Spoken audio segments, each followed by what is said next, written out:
Good day, everybody, and welcome to another edition of Crapper with myself, Tim Appleton. Today we'll be looking at In the Glass House by Gentle Giant. Is it an existential masterpiece? That's the question of the day. Now, In the Glass House is Gentle Giant's fifth album. It was recorded in July 1973 and released in the UK in September 1973. I say in the UK purposely. We'll come back to that question in a second. It was recorded in Advision Studios in London, the site of the recording of many a great rock album. Advision Studios in centre of London. The musicians, let's see if we can remember them. So it was Derek Shulman, Ray Shulman, brothers. The third brother, Phil Shulman, had left before this album. We'll come back to that as well in a second because it will prove important, I believe. Then we have Kerry Mania in the live format playing keyboards. Then we have Gary Green on guitar. He's definitely a guitarist. Some of the others are they're all multi-instrumentalists, but some of them are constantly multi-instrumentalists, as it were, and some of them not so much. Gary Green is more your guitar man, and a rocking guitar man at that. And we have John Weathers on drums, formerly of Joe Cocker's band. I think this might have been his first album, actually, John Weathers. Great drummer. Now, the album was not released in the US, hence my reference to the UK earlier. The band was, and in fact, the record company refused to release it because they said it was uncommercial. Ha ha ha. I mean, yeah, go figure. I mean, Gentle Giant are not a commercial band, are they? But they found this apparently particularly uncommercial and weren't interested in releasing it. Now, again, there might be reason for that because I think there's something special about this album for lots of reasons, which I'll try to sort of tease out. But maybe it's not an accident, that they were dropped. The record company sort of intuited something in this album that they shouldn't have intuited, and it perturbed them. And I think when you're perturbed like that, it's usually for a good reason. And the good reason here is basically the greatness of this album. But again, I'll try to draw that out as we go through. I would say it's their most prog album, actually. That would be perhaps a useful place to start. Because I think it's interesting to ask, what are Gentle Giant exactly? Are they a prog band, or are they more like a sort of like sublimated pop band? Right? Because I'm not sure that they identified as a prog band, as one would say today. They started off in the nucleus of the band started off in a pop group called Simon Dupre's Big Sound in the 60s. And then they recorded a song called We Are the Moles. I don't know whether under the auspices of Simon Dupre's Big Sound or whether, I think it was supposed to be a new band called The Moles. So they started in pop, and that band had quite a big pop hit called Kites. And then if you listen to the first four Gentle Giant albums, they're fairly episodic. They're sort of divided into shorter songs. They've got sort of proggy moments, but you have the feeling, or at least I get the feeling here, of a sort of, as I say, an elevated pop band. Right. And then when you get to the last albums by Gentle Giant, which are called Playing the Fool. Well, actually, let's say from Interview. Interview still has some proggy elements, but I think it's not one of their greatest albums.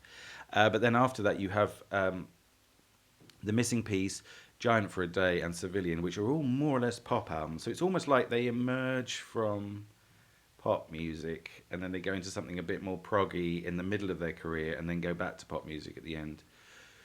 Giant for a Day is probably one of my least favourite albums by any of the major prog acts, I have to say. But I think that this means that their prog credentials are not entirely clear, I don't think. But I think what I would say about it is that the three albums not including Interview, that they made in the middle of their career, which are their proggiest in the sense like the material is longer and sort of more wide-ranging, more larger scale, are their best albums. That trilogy of albums, I think, is amazing, beginning with In a Glass House, right? Um, they're also, I mean, perhaps one should say that they are a bit like, they're the most sort of complex and sonically experimental of the British bands, in spite of this sort of their relative ambiguity vis-a-vis the prog genre. They use a lot of counterpoint and sort of counter rhythms, like polyrhythms. It's sometimes difficult to know what the band is doing, but a lot of it obviously works incredibly well. I remember when I was young, I got into the experimental thrash metal band Voivod, and I remember a friend of mine saying, "This band sounds like two bands playing at once," which we always thought was a funny joke. But I mean, Gentle Giant sometimes literally sound like two bands playing at once because they are two bands playing at once. It's almost like they're trying to kind of like, part of the band is trying to subvert what the rest of the band is doing. Really, that's to do with the complexity of the compositions that they're presenting. Right? But anyway, it's all very exciting. This album, I've said it's like a sort of existential album. I think that has to do with the theme itself to begin with. In a glass house, which is a sort of popular expression in England, meaning don't be a hypocrite, But I think that sort of translates into the thematic of what does it mean to live a life, i.e., an existential thematic that comes up in all of the tracks, right? And I think this might be something to do with the absence of Brother Phil, to put it theologically. I think that he left the band just before the album to spend time with his family. That's not a euphemism. He's not a sort of disgraced former politician. He literally just wanted to spend more time with his family. He found it like too stressful being in a rock band and never went back to music afterwards. And they're obviously dealing with the absence of this brother. I think he might have been the older brother. So it's like he's the sort of the primal father, let's say, primal father figure of the group, perhaps. And I think this takes them precisely into an existential terrain. And I think that suits the sort of more proggy, as I say, longer tracks kind of style, right? The structure of the album is sort of ABA, ABA, side one, side two. It's a bit like the Yes album. It starts with a sort of prog rock number, and then there's a sort of short interludes, kind of more pastoral, more softer interlude in the middle, and then a rock track at the end of side one, and then the same on side two, long rock track, sort of more sort of a softer interlude in the middle, and then a prog track to close, big prog closing track. A word on the cover, it's black. Okay, that's all I've got to say about the cover. No, it's not. Although, I do feel quite keenly the absence of Sean Hall at this point, who's an expert in the plastic arts. I think this is it's quite an aesthetic cover. It's nice. You get the sort of images of the band in a black frame. The images of the band are in grey and in negative, I think. So it has a sort of, it looks good, but it also has a sort of ghostly quality, which I wonder again is a reference to the sort of, the existential moment, Hamlet, beginning with the ghost, and, the existential themes in Hamlet, to be or not to be, etc., etc. It's all here. It's all here. Okay, so without further ado, let's go on to the tracks, and we'll start to consider some of the sort of themes, lyrical themes and musical motifs in greater detail. Side one begins with the Runaway. Starts with a sort of musique concrète section, Smashing Glass, which is then looped uh, in a bar of 3/4, I think, or I don't know if it's like a bar of 4 and a bar of 2. I mean, it's a kind of a lopsided motif, and the way that they develop it with all the variations, because there's a lot of variations here, seems kind of slightly lopsided. So, but it's basically a sort of 3/4, let's say. Apparently, it's quite difficult to loop things at this time. You can imagine them sort of. Presumably, they had the budget to do these sorts of things, as did Pink Floyd. Because Dark Side of the Moon came out at the same time. Well, they would sort of have to like run sections of tape around the whole studio and things like that, because they couldn't just loop it, electronically as people do today or anything like that. They had to literally physically loop it. So that must have been fun. It actually, when the song comes in, suddenly crashes in. There's a whole series of, as I said, variations in the voice. Variations. It starts with a sort of full band bit, a tutti bit, but there's variations in the voice, and there's variations on the main riff, and there's also variations on the variations, right? Which is kind of mad. But it's all played for structural drama, which is terrifically exciting. Now they have when the voice does its thing in this track, the band kind of stops and they let the singer sing, but it's not quite unaccompanied, and the arpeggios that are going on under the voice are totally dissonant, which is one of their things, dissonance, Gentle Giant, because they're mixing lots of different styles. It's sort of blues, jazz, rock, pop, as I've already explained, classical music, contemporary classical music, which tends to be much more dissonant. They're also using classical instruments. I mentioned that they were multi-instrumentalists, so sort of recorders. So there's like a recorder break. Again, in the 3/4 tempo, this constitutes another sort of variation on the opening theme. So recorders is a sort of classical instrument, really. It almost puts them on a lot of these old instruments, early instruments that they use. It almost puts them on Griffin territory, I would say. Then they pause. Somebody rings a bell, almost like a sort of Pavlov's dogs thing, the audience slavering for more prog. And then they go into a contrasting 4/4 riff, very exciting, very Black Sabbath-y, and that's a constant in this album. They employ a lot of sort of pretty solid, heavy guitar riffs, a la Sabbath. They were actually friends with Sabbath. Of course, there could be a Jethro Tull influence here as well. In fact, their transition from, as I said, sublimated pop to prog almost mirrors that of Jethro Tull.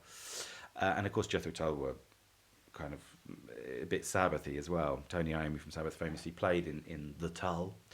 So there's this sort of solid Sabbath riff. There's a hilarious story, by the way, which Gentle Giant fans, I presume, will know about when they supported Black Sabbath, because, as I say, Black Sabbath was sort of associated with Gentle Giant. And, they took them out on tour with them. And apparently they got booed off almost every night because the Sabbath fans hated them. This was in America, I believe. And apparently there was one gig, sort of epic gig, where people were booing all night. And then the story is that the band slowly started to sort of win the fans over. And then somebody threw a cherry bomb on the stage, which exploded. And the band were forced to all leave the stage. But just before they left, I think one of the Shulman brothers went to the mic and said, "You lot are a bunch of see you next Tuesdays." So if they hadn't been booed off before, they would have definitely been booed off then. Anyway, after the Sabbath riff, the track, The Runaway, goes into sort of wafty, contrasting section with a kind of round in the vocals. The vocals here sound very ghostly again. I said wafty, but I could have said ghostly. And then they go back into one of the sort of earlier, sort of lopsided riffs, from earlier on in the track. plus a series of keyboard variations. And then there's a radical stop, something that doesn't happen for the first time in this album, right? For the last time, I mean, of course. It doesn't happen for the last time in this album because it happens in some of the other tracks as well. A radical stop, right? They've set up so much complexity at this point. If they want to do something different, it's best for them to just stop, I think. And here you get one of Kerry Minear's sort of classical flourishes. He sings this section. He's got a very soft voice, Kerry Minear, and he sings in a sort of posh English accent, almost as if he's trying to emphasise the formality of the melody. I won't sing it all because it's incredibly twisty, the line, so I can't remember it. But yeah, he does some lovely singing sections with Kerry Minear, which kind of contrasts with Derek Schulman's much more rocky, very heavy, rocky voice, incredible voice, Derek Schulman. But it's a nice contrast with Kerry Minear. And there's a sort of recorder ensemble that accompanies Minear at this point.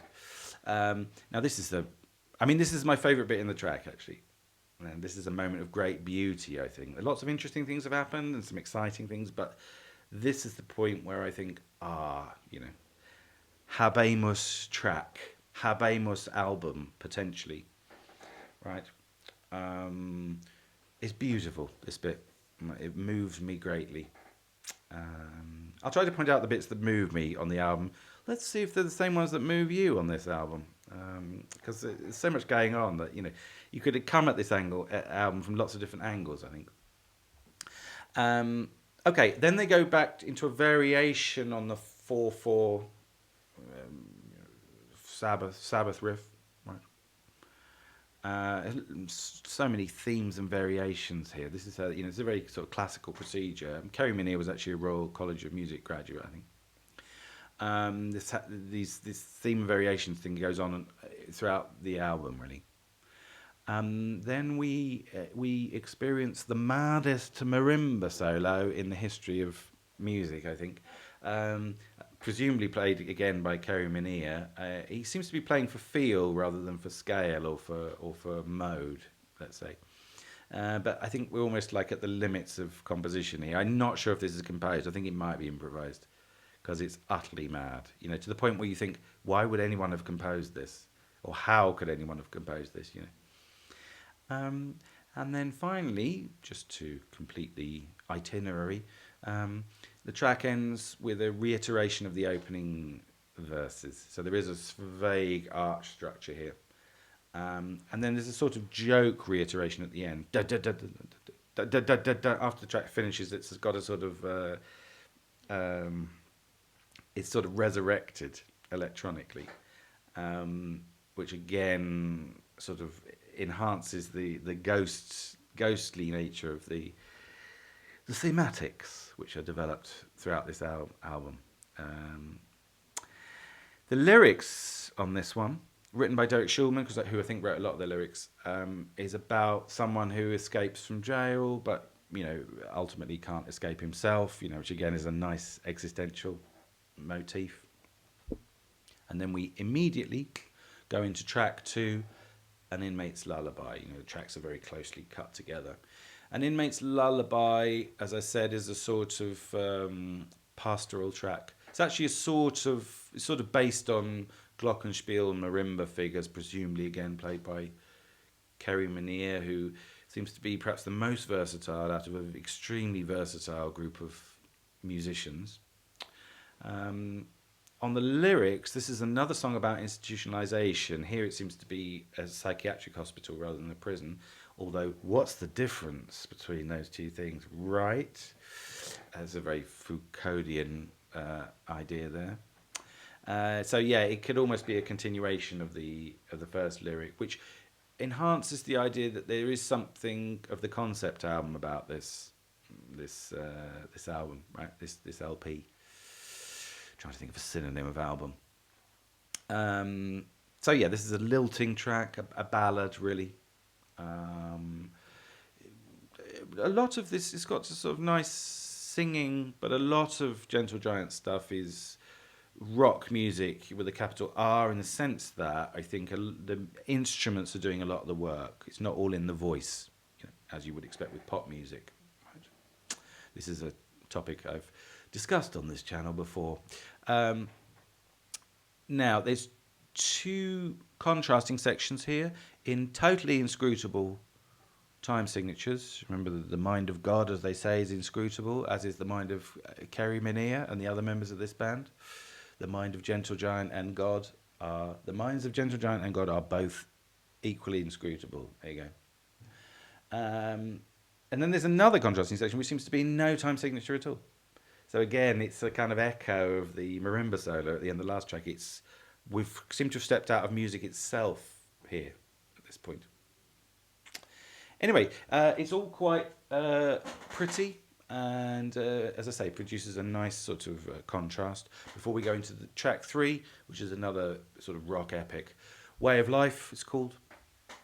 Again, the lyrics here are really directly about what it means to live a life. As I say, the sort of existential thing, right? But here, let's develop this theme of existentialism a little bit more. The person who's trying to work out what it means to live a life is also interrogating, so to speak, a woman on the subject. So there's a woman involved here. I did wonder whether that was another reference to Phil Schulman, who left in order to spend more time with his family, i.e. his wife, right? So I don't know if they're having a dig at their sister-in-law here. But anyway, I don't think it's actionable. But yeah, at the existential level, that's interesting, I think, because it reminds me of the Jean-Paul Sartre play, the Sartre, the existentialist, the play Huis Clos, No Exit, right? Which, I don't know if people have seen it, but it's about some people trapped in a room, right? And they just spend like an hour winding each other up. And they don't really know why they're there either. They're trying to figure it out. And then at some point they realise that they're in hell and that this is going to go on for all eternity, them winding each other up. And it leads to the famous line, hell is other people, right? That's to say, what the one thing that human beings can't support is the gaze of the other. That's what really tortures us. And so, as I say, that seems to be present in this song to some extent. And musically, this track starts with a sort of fast, off-the-hook prog funk riff. Sort of, again, and someone shouts, go, even at the beginning. So we have this sort of programmatic moment. Probably the drummer, I would think, because that's the kind of thing drummers do. Drummers are usually mucking about. If you find a drummer, you find someone mucking about, typically. But yeah, I think this is important because this moment, go, echoes the riff, because it seems to be sort of like there's something about the run, the journey, the search here again, right?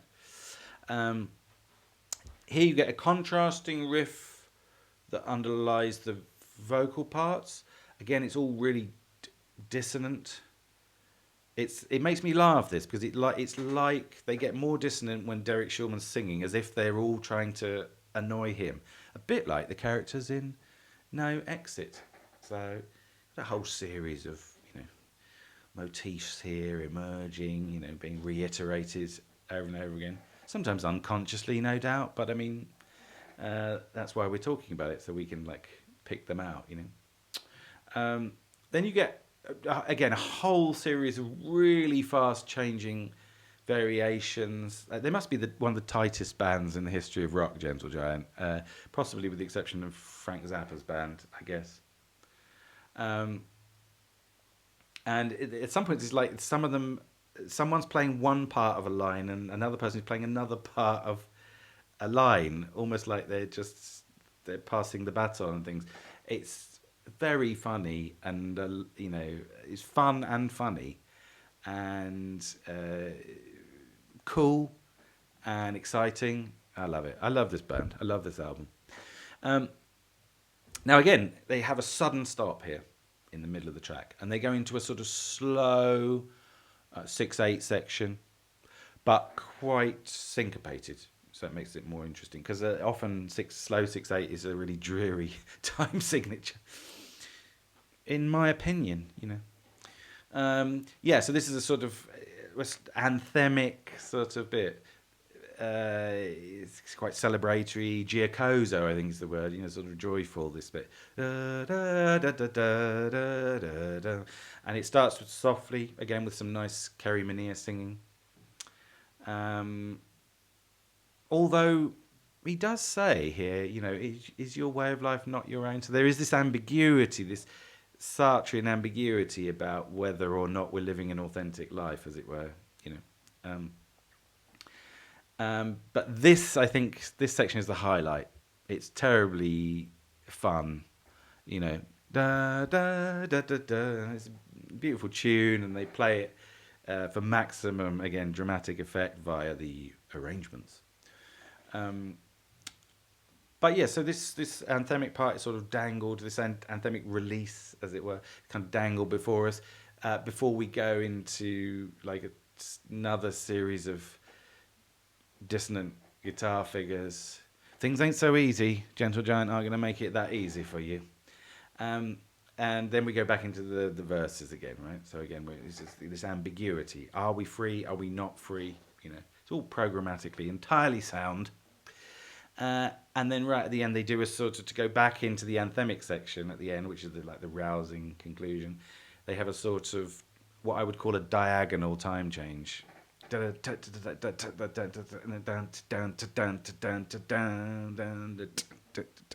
that's a sort of half time, I suppose, but in 6. But as I say, it's a sort of, it's like they go through a wormhole almost. There's a sort of quantum moment. What Sean would call like a musical magic trick. They find a passage through which they can get from one section to another, but the passage is sort of oblique, let's say. And so, as I say, it's a sort of uplifting ending. I don't know whether it's entirely free of ambiguity, though. In fact, when it finishes, it does stop that anthemic part, and there's a sudden key change. The keyboard the keyboard fades out unaccompanied, playing a series of very weird chords which are not related to the chord structure of the rest of the piece, as if to indicate that life's not done with you yet. And there's even like a sort of final chord fade out, which is, I think that's actually the home key, the tonic of the home key, but you don't know or care by this point. The ambiguity has been well and truly established. Okay, side 2 begins with the experience. Right, this is a song about growing up again. Another question of freedom. What it means to be free, whether you are free as an adult or free as a child. You remember Kant's definition of the Enlightenment was the emergence from self-incurred minority. So again, you're sort of growing up. The idea is that you can potentially become free as an adult, intellectually, rationally. Maybe Rousseau would say the opposite, but let's not get caught up in knots. Knots, that's another good Gentle Giant track. Okay, this track has a fast 6/8 sort of swinging opening. The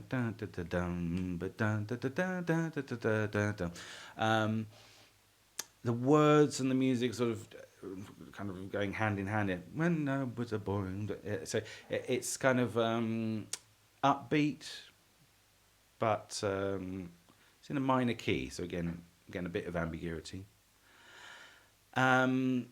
So yeah, the sort of the mood of the track is established, and then again we have a sudden stop, right? And a bass riff comes in, da da da da da da da da da, sort of emerges out of nowhere, and then pauses, and then repeats.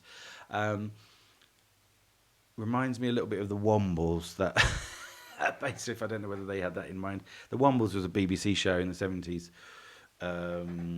About sort of, how can you describe it? It was about environmentally friendly moles. Is that right? Were they moles? I can't quite remember. But anyway, as for international viewers or listeners, check out the Wombles. It's the BBC has always been woke. You see, it's not just a new thing, as people say. Okay, good. Now, this bass riff is sort of interspersed again with some Meneer-esque early music-inspired vocal flourishes. I'm just randomly throwing out notes here. Those are not the notes, the original notes. And then the bass riff sort of gets, again, sublimated, as it were, into a whole new section built around a rocking guitar riff, courtesy of one Gary Green. Again, sort of Sabbathy, nice and solid. 4 on the floor drumming, from Mr. Weathers. And some lovely Derek Shulman screaming vocals.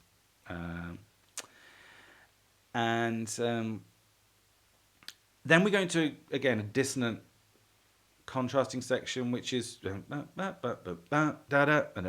very syncopated, reminiscent of Octopus a bit, I think, the previous album. So there are germs of what's coming here on this album, the previous albums, but I think this is where the album where it all comes together, to preface my conclusion. Then we go back to the bass riff again and repeat. Now I think the what else? Yes. The track ends ambiguously again by going back to the sort of the kind of slightly insecure, is it major, is it minor, fast 6/8 exploratory opening, right? Because obviously fast 6/8 represents insecurity. Everybody knows that. I was going to say the lyrics. The lyrics are more hubristic here, I think. To go with the music, I think this is like, I'm growing up now. But I mean, again, you're not really sure whether it's said with a full throat. Is that the phrase? Full-throatedly? I can't think of the appropriate adverb. Okay, now, then we go into another interlude track, right? Called A Reunion. And again, this is about the uncanniness of a reunion with someone that you haven't seen for a very long time. Presumably, again, a reference to Phil Shulman, right? It's a major key, but it's a slightly melancholy track, how have our lives gone? Do you remember Walter? Sort of Kinksy, that kind of theme. Although I always thought that Do You Remember Walter by the Kinks was rather unfair on Walter, poor old Walter. Again, the sort of classical mood here, and Kerry Meneer is once again very present. The Meneer in full effect here. Although it's a bit, actually it's I say that, but it's a bit guitar-y as well. This one, there's some nice acoustic guitars in it. It's another ballad, pretty interlude. I've forgotten to say what I like about these tracks. This is very pretty, this one. The previous one, Experience, is incredibly exciting. I think the previous one, Experience, is exciting for the Sabbathy elements, but anyway, this one's exciting for the sort of pastoral elements. And then finally we come to the title track of the album, In a Glass House, side 2, track 3. This one begins sort of very up-tempo, very fast sort of acoustic guitar, violin part, presumably played by Ray Shulman. This sort of folky mood, I think perhaps because of the violin, to be honest. It's slightly Jethro Tully. It's a Tully one, this. And then we have what do we have? Sort of clavichord. I think it's a clavichord, probably, unless it's an electric harpsichord or something. Again, all played by Kerry Meneer. A clavichord variation. And again, we have a sort of diagonal time change. It's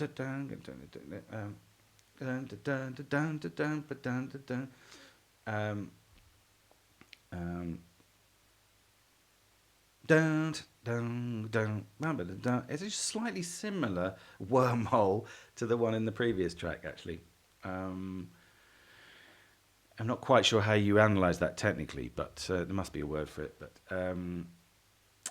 But yes, so this clavichord variation also is a variation in the sense that it reiterates the opening vocal line, the part that came before it, but in a different time signature. And this is, again, a very sort of classical thing to do. Then we go back to the beginning, and then it stays in the same. The track stays in the same time signature, but it goes into something completely new, right? You can see how complicated some of these constructions are. There's so much stuff going on in each track that you don't really even... You almost, by about 2 minutes in, you can't really remember how it started. But the journey's a lot of fun. Now, again, this track leads up to a sudden stop. And...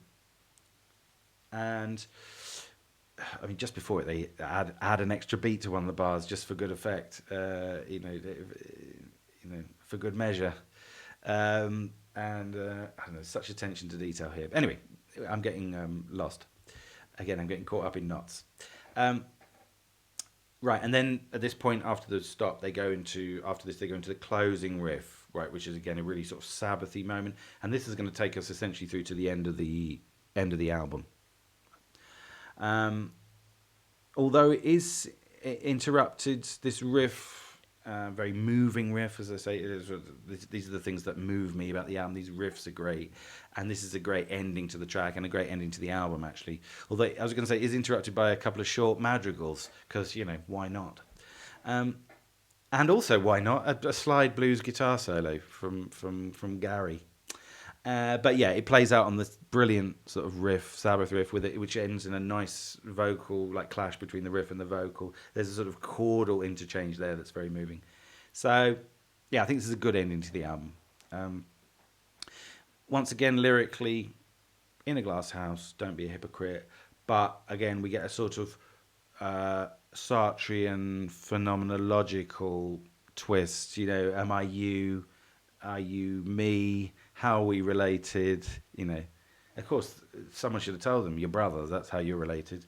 But, you know, I mean, the philosophical question, the existential question remains nevertheless, you know. This is one of human beings' like biggest problems, isn't it? How do I relate to other people? How do they relate to me? How do I relate to what I think the way is that they relate to me, and so on and so on and so forth. And it goes on ad infinitum.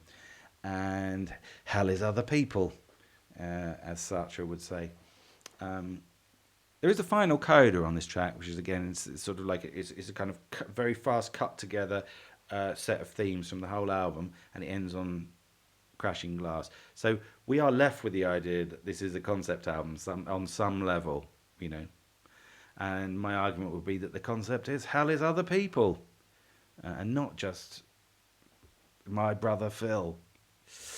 Okay, I hope that's been somehow enlightening, and we'll see you on the next episode of Crapper. Ta-ra for now.